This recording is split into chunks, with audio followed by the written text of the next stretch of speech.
569,12 miliar rupiah. Berapa banyak ASN dari pemerintah pusat yang telah menerima?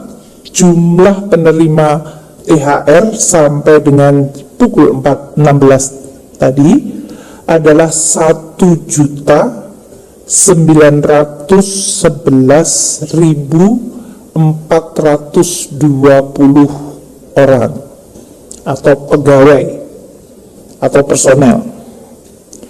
Ini artinya kita telah merealisir 94,73% dari target pembayaran, jumlah target yang akan menerima THR adalah 2.017.715 pegawai atau personel pemerintah pusat.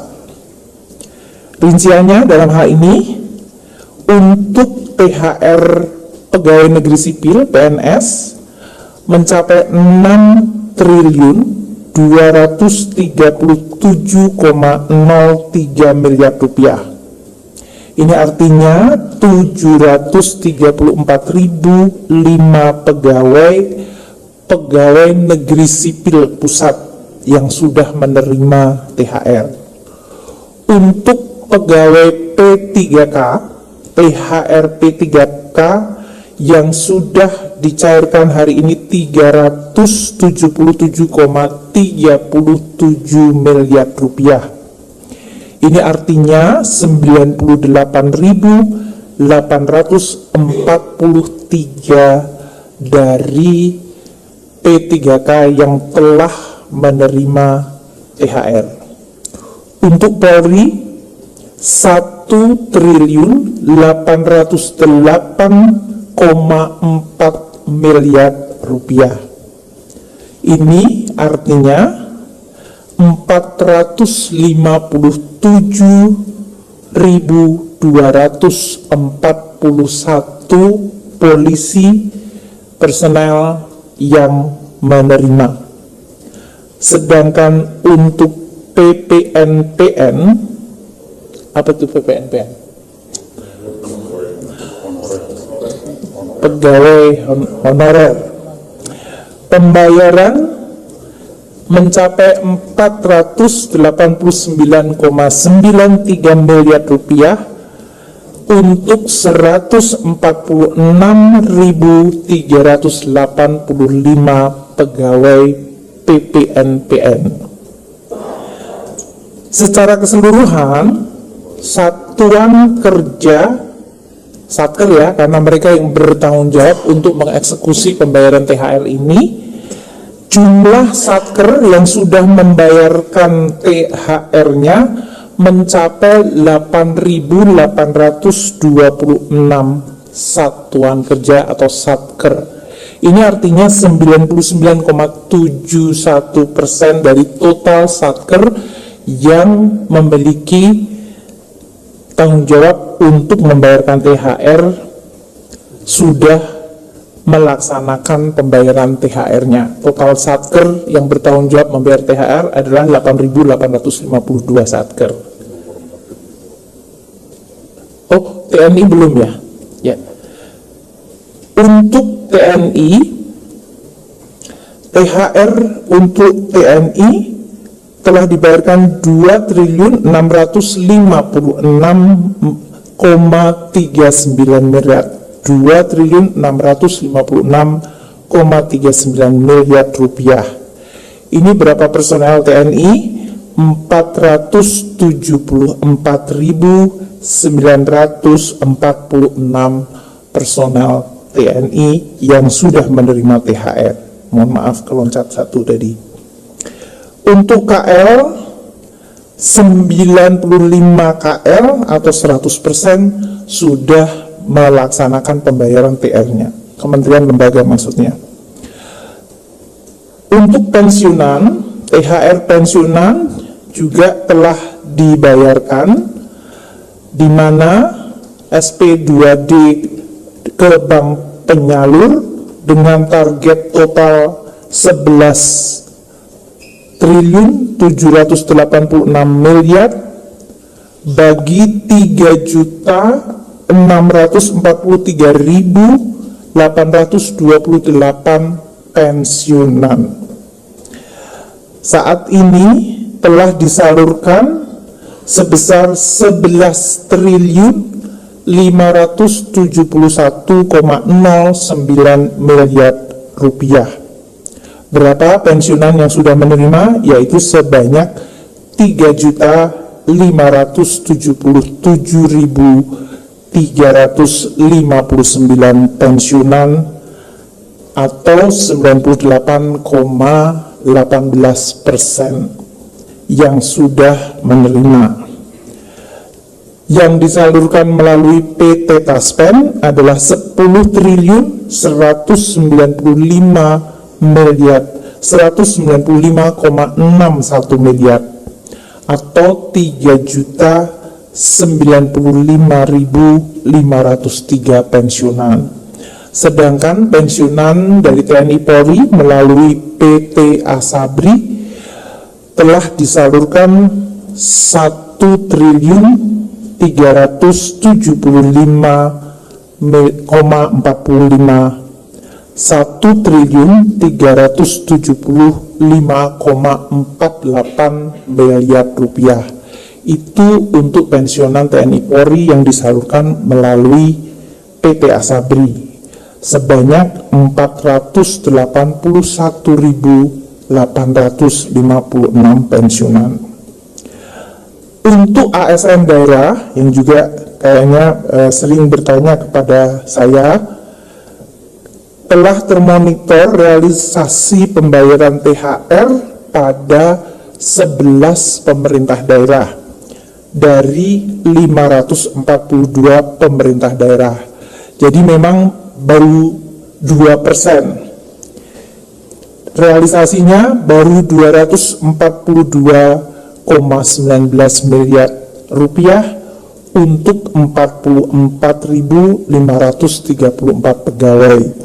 Saya rasa untuk daerah memang mereka perlu untuk segera beberapa langkah yang harus segera diselesaikan melalui penerbitan peraturan kepala daerah dan kemudian bisa merealisasi THR-nya. Jadi ini masalah proses, kita harapkan bisa segera direalisir pada minggu ini. Demikian teman-teman wartawan media yang saya hormati pada sore hari ini untuk memberikan update dan sekaligus untuk memberikan penjelasan serta keyakinan kami di Kementerian Keuangan akan terus menjaga keuangan negara APBN 2025 secara profesional dan kredibel, dan kami akan terus melakukan update juga untuk berbagai hal yang ada perubahan. Kita juga akan melakukan, kadang-kadang membutuhkan waktu agar kita bisa menyampaikan informasi, data, dan angka yang kredibel. Demikian untuk bisa menjadi perhatian dari media dan masyarakat semuanya. Terima kasih semuanya. Wassalamualaikum warahmatullahi wabarakatuh. Bukan pesan berantai, jelajahi cara baru mendapatkan informasi. Semua diarahkan melalui kanal resmi, termasuk aplikasi Taspen Mobile yang kini menjadi alat utama untuk memantau status pencairan tanpa harus datang ke kantor. Lalu bagaimana kaitannya dengan gaji ke-13? Pemerintah melihat momentum pencairan gaji ke-13 sebagai waktu yang sangat strategis. Dari sisi sistem, semuanya sudah disiapkan. Dari sisi anggaran, alokasi tersedia. Namun berdekatan tidak selalu berarti di hari yang sama. Bisa saja gaji ke-13 cair lebih dulu, lalu pesangon menyusul. Atau sebaliknya, disinilah kesiapan pribadi menjadi sangat menentukan.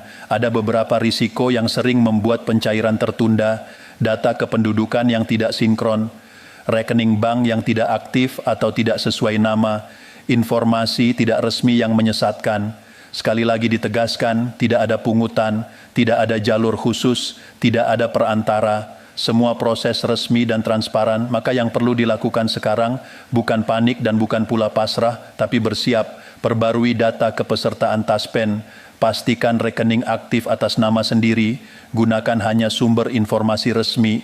Kebijakan ini bukan hal kecil, ini kebijakan besar yang akan menentukan kualitas hidup jutaan pensiunan ke depan. Besok adalah hari penting, hari di mana keputusan besar itu akan diketok. Namun perjalanan belum selesai, masih ada tahap pelaksanaan, masih ada proses pencairan, dan masih ada peran aktif dari setiap penerima agar hak itu benar-benar sampai dengan utuh dan tepat sasaran. Bapak dan Ibu tetap simak dengan penuh perhatian, karena yang sedang dipertaruhkan bukan sekadar angka di rekening, yang sedang dipertaruhkan adalah ketenangan masa pensiun. Negara sedang berusaha hadir, dan kini giliran kita memastikan hak itu tidak terlewat begitu saja. Bapak dan Ibu yang kami hormati, kita lanjutkan pembahasan ini dengan lebih dalam, karena setelah kita memahami bahwa tanggal 15 Februari menjadi titik penentu, ada satu hal yang jauh lebih penting dari sekadar tanggal, yaitu apa yang benar-benar akan berubah setelah palu itu diketok. Banyak orang mengira bahwa ketika peraturan pemerintah sudah disahkan, maka semuanya otomatis selesai. Dana langsung cair, semua berjalan mulus. Kenyataannya tidak sesederhana itu. Justru setelah pengesahan, fase yang paling menentukan dimulai, fase implementasi, fase di mana kebijakan besar diuji oleh detail kecil, dan disinilah seringkali muncul hambatan yang tidak disadari. Mari kita bicara jujur, selama bertahun-tahun, masalah terbesar dalam pencairan hak pensiun bukan hanya soal ada atau tidaknya anggaran, bukan hanya soal keputusan politik, tetapi soal data, soal sinkronisasi, soal ketelitian administratif yang kadang terlewat. Bapak dan Ibu mungkin tidak menyadari bahwa satu huruf yang berbeda di nama rekening bisa membuat proses tertunda. Satu angka NIK yang tidak sinkron dengan Dukcapil bisa membuat sistem otomatis menahan pencairan. Status perkawinan yang belum diperbarui bisa memengaruhi komponen tunjangan. Semua ini terdengar kecil tetapi dampaknya besar. Karena itu dalam skema terbaru ini pemerintah dan Taspen melakukan verifikasi berlapis. Tidak lagi hanya mengandalkan data lama. Data akan dicocokkan kembali dengan sistem kependudukan nasional. Rekening bank diverifikasi aktif atau tidak. Bahkan riwayat perubahan data akan ditelusuri. Mengapa ini dilakukan? Karena pencairan sekaligus berarti nominal yang diterima bukan jumlah kecil. Ketika dana besar ditransfer, negara harus memastikan tidak ada kesalahan sasaran, tidak boleh ada rekening tidak aktif, tidak boleh ada nama yang tidak sesuai, tidak boleh ada potensi penyalahgunaan. Dan inilah alasan mengapa setelah PP disahkan dibutuhkan waktu 7 sampai 14 hari kerja sebelum dana benar-benar masuk ke rekening. Waktu itu bukan penundaan, itu adalah masa pengamanan. Sekarang mari kita masuk ke pertanyaan yang lebih sensitif. Apakah benar semua pensiunan lama akan mendapatkan prioritas? Dalam pembahasan terakhir, salah satu fokus utama memang pada mereka yang sudah lama pensiun tanpa penyesuaian signifikan. Logikanya sederhana. Semakin lama seseorang pensiun, semakin besar kemungkinan daya belinya tergerus inflasi. Jika selama bertahun-tahun tidak ada penyesuaian berarti, maka beban ekonomi pasti terasa lebih berat. Karena itu, kategori prioritas tidak hanya dilihat dari golongan, tetapi juga lamanya masa pensiun. Mereka yang sudah lebih dari 10 tahun pensiun menjadi perhatian khusus, terutama jika tidak memiliki penghasilan tambahan dan sepenuhnya bergantung pada dana pensiun. Namun perlu dipahami, prioritas bukan berarti yang lain diabaikan. Semua tetap akan menerima haknya, hanya saja tahapannya yang disesuaikan agar yang paling membutuhkan didahulukan. Disinilah sering muncul kekhawatiran. Bagaimana jika saya tidak termasuk prioritas pertama? Apakah harus menunggu lama? Apakah ada kemungkinan tertunda hingga tahun depan? Jawabannya kembali pada kesiapan data. Pemerintah merancang sistem batch bukan untuk menunda, tetapi untuk memastikan ketertiban. Jika data lengkap dan tidak ada kendala, maka dalam tahap yang sudah dijadwalkan, pencairan akan berjalan. Sekarang kita bahas kaitannya dengan gaji ke-13 secara lebih rinci. Gaji ke-13 selama ini selalu menjadi momen yang dinantikan karena biasanya cair menjelang pertengahan tahun, seringkali berdekatan dengan tahun ajaran baru atau momen penting lainnya. Pemerintah melihat momentum ini sebagai waktu yang strategis karena sistem pembayaran massal sudah aktif. Secara teknis, jika pesangon disalurkan berdekatan dengan gaji ke-13, maka beban administratif bisa lebih efisien. Sistem transfer massal sudah berjalan, notifikasi sudah disiapkan, bank penyalur sudah dalam posisi siaga. Namun ada dua skenario yang dibahas. Skenario pertama, pesangon dicairkan terlebih dahulu sebagai simbol percepatan komitmen pemerintah. Lalu gaji ke-13 menyusul sesuai jadwal reguler. Skenario kedua, gaji ke-13 dicairkan sesuai kalender lalu pesangon masuk beberapa hari atau minggu setelahnya dalam rentang waktu yang berdekatan. Mana yang lebih mungkin? Hingga tahap finalisasi keduanya masih terbuka. Keputusan akhir akan sangat bergantung pada kesiapan fiskal dan hasil simulasi arus kas negara. Dan disinilah publik sering keliru memahami. Banyak yang mengira bahwa jika anggaran tersedia, maka dana bisa langsung dibagikan sekaligus tanpa perhitungan. Padahal negara mengelola jutaan transaksi dalam satu waktu. Stabilitas fiskal tetap harus dijaga agar tidak mengganggu program lain. Sekarang mari kita bicara tentang risiko yang paling sering terjadi saat pencairan massal. Risiko pertama adalah rekening tidak aktif. Banyak pensiunan yang membuka rekening bertahun-tahun lalu dan jarang digunakan selain untuk menerima dana pensiun bulanan. Jika dalam periode tertentu tidak ada aktivitas tambahan, beberapa bank bisa membekukan sementara. Risiko kedua adalah perbedaan nama. Kadang ada perbedaan penulisan antara KTP, buku rekening, dan data taspen. Misalnya penggunaan gelar, singkatan, atau perbedaan ejaan. Sistem digital sangat sensitif terhadap hal ini. Risiko ketiga adalah perubahan domisili tanpa pembaruan data. Ketika alamat berbeda dengan data resmi, proses verifikasi bisa memakan waktu lebih lama. Risiko keempat adalah informasi palsu. Saat isu pencairan besar muncul, biasanya ada pihak tidak bertanggung jawab yang mencoba memanfaatkan situasi, mengaku bisa membantu mempercepat pencairan dengan imbalan tertentu. Ini perlu diwaspadai. Sekali lagi ditegaskan, tidak ada biaya administrasi tambahan, tidak ada jalur khusus, tidak ada perantara, semua resmi dan tanpa pungutan. Lalu apa langkah konkret yang bisa dilakukan sekarang? Pertama, cek kembali data kepesertaan melalui kanal resmi Taspen. Pastikan NIK sesuai dengan KTP terbaru. Kedua, pastikan rekening bank aktif dan atas nama sendiri. Jika ragu, datang langsung ke bank untuk memastikan statusnya aktif. Ketiga, perbarui nomor telepon dan email yang terdaftar agar notifikasi tidak terlewat. Keempat, hindari mempercayai pesan berantai atau informasi dari sumber yang tidak jelas. Bapak dan Ibu, kebijakan ini bukan sekadar soal uang, ini tentang rasa dihargai, tentang pengakuan atas pengabdian puluhan tahun. Banyak pensiunan yang merasa selama ini berjalan sendiri, menghadapi kenaikan biaya hidup tanpa dukungan. Berarti, jika pesangon benar-benar dicairkan sekaligus, dampaknya bukan hanya finansial, dampaknya psikologis. Ada rasa lega, ada rasa diperhatikan, ada keyakinan bahwa negara tidak melupakan, namun kita juga harus realistis. Tidak semua orang akan menerima nominal yang sama. Besaran tetap bergantung pada masa kerja dan golongan terakhir. Harapan harus tetap disesuaikan dengan ketentuan. Yang terpenting adalah memastikan hak itu benar-benar sampai tanpa hambatan administratif. Kita juga perlu memahami bahwa kebijakan ini bisa menjadi preseden bagi sistem pensiun ke depan. Jika pencairan sekaligus berjalan lancar, bukan tidak mungkin pendekatan serupa diterapkan pada kebijakan lain yang berkaitan dengan kesejahteraan pensiunan. Artinya, ini bukan hanya soal hari ini. Ini soal arah kebijakan jangka panjang. Bapak dan Ibu, momen seperti ini jarang terjadi.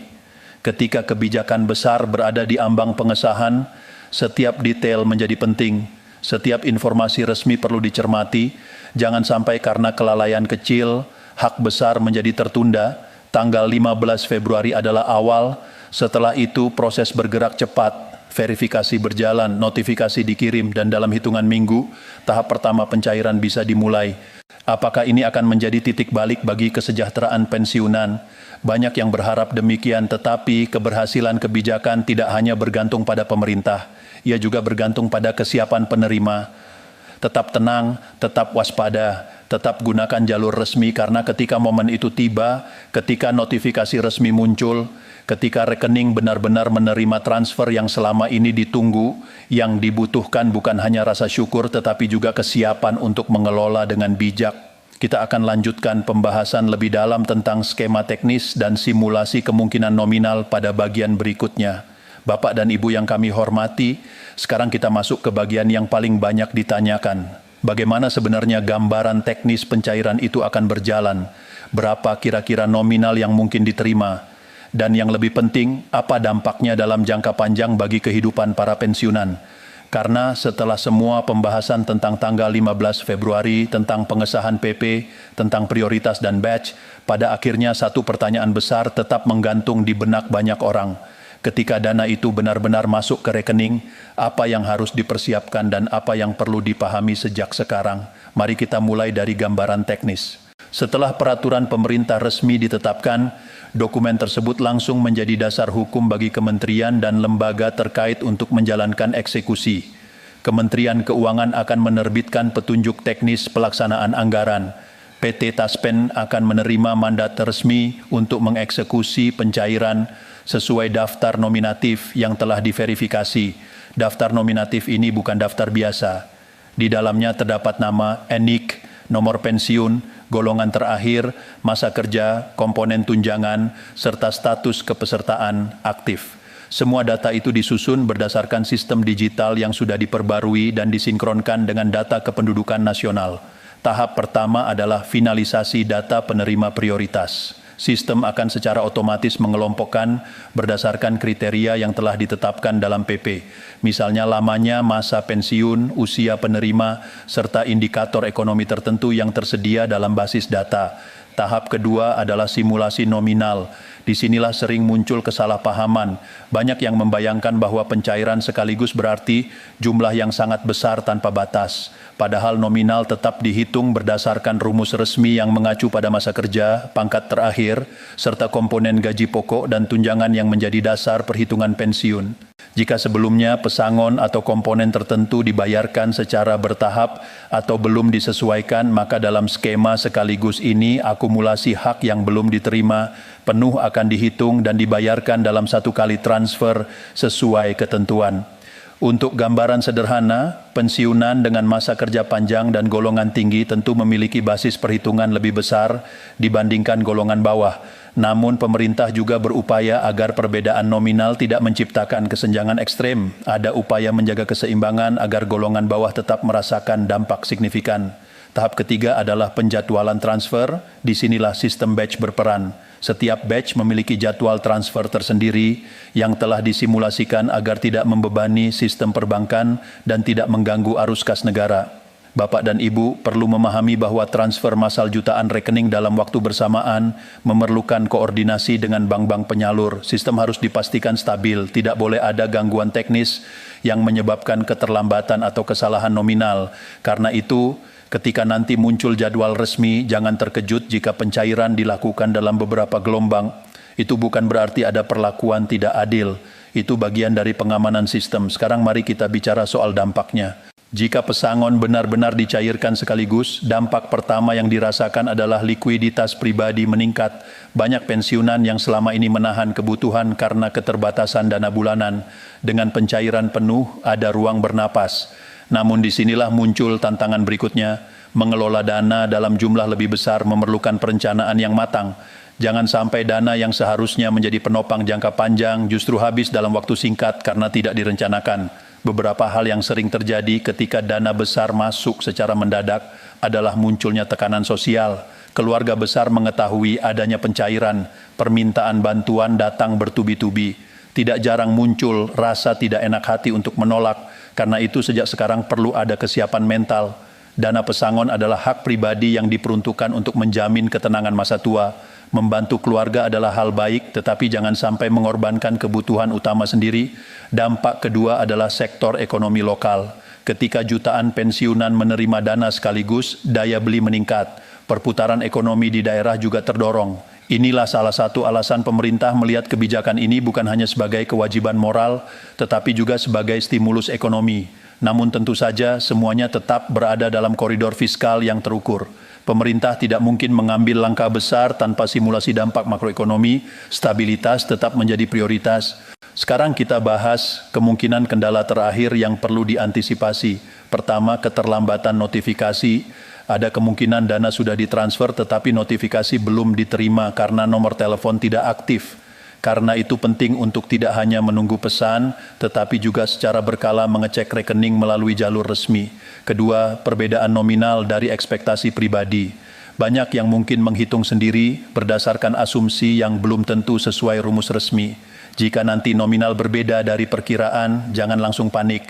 Tunggu penjelasan resmi atau hubungi layanan Taspen melalui kanal resmi. Ketiga, potensi penipuan digital. Ketika isu pencairan besar ramai, biasanya muncul pesan yang mengatasnamakan instansi resmi dan meminta data pribadi. Jangan pernah memberikan PIN, OTP, atau informasi rahasia kepada siapapun. Bapak dan Ibu, kebijakan besar seperti ini jarang terjadi. Jika benar-benar terrealisasi sesuai rencana, ini bisa menjadi salah satu reformasi penting dalam sistem pensiun Indonesia, tetapi kita juga harus tetap berpijak pada kenyataan.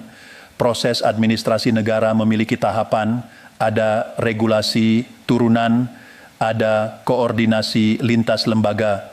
Semua itu memerlukan waktu, meskipun arahnya sudah jelas. Yang paling penting sekarang adalah menjaga harapan tetap realistis, optimis tetapi tidak berlebihan, siap tetapi tidak panik. Percaya pada proses resmi tetapi tetap waspada terhadap informasi yang tidak jelas sumbernya. Tanggal 15 Februari menjadi titik awal. Setelah itu tahapan bergerak cepat. Dalam hitungan minggu, tahap pertama bisa dimulai. Gelombang demi gelombang menyusul hingga seluruh penerima mendapatkan haknya. Dan ketika momen itu tiba, ketika dana benar-benar masuk, mungkin banyak yang akan kembali mengingat masa-masa penantian panjang ini. Masa di mana harapan sering datang dan pergi, masa di mana kabar manis sering berakhir tanpa kepastian. Jika kali ini benar-benar terwujud, maka ini bukan hanya soal angka yang bertambah di rekening. Ini tentang penegasan bahwa pengabdian puluhan tahun tidak dilupakan, bahwa negara hadir bukan hanya saat seseorang aktif bekerja, tetapi juga ketika memasuki masa purna tugas. Bapak dan Ibu, perjalanan kebijakan ini hampir mencapai garis akhir pembahasan, tetapi baru akan memasuki garis awal pelaksanaan. Tetap ikuti informasi resmi, pastikan data aman, jaga ketenangan, karena pada akhirnya yang kita perjuangkan bukan sekadar pencairan dana. Yang kita perjuangkan adalah ketenangan hidup di masa pensiun, dan ketenangan itu dimulai dari kepastian hak yang benar-benar sampai dengan utuh, tepat waktu, dan tanpa hambatan.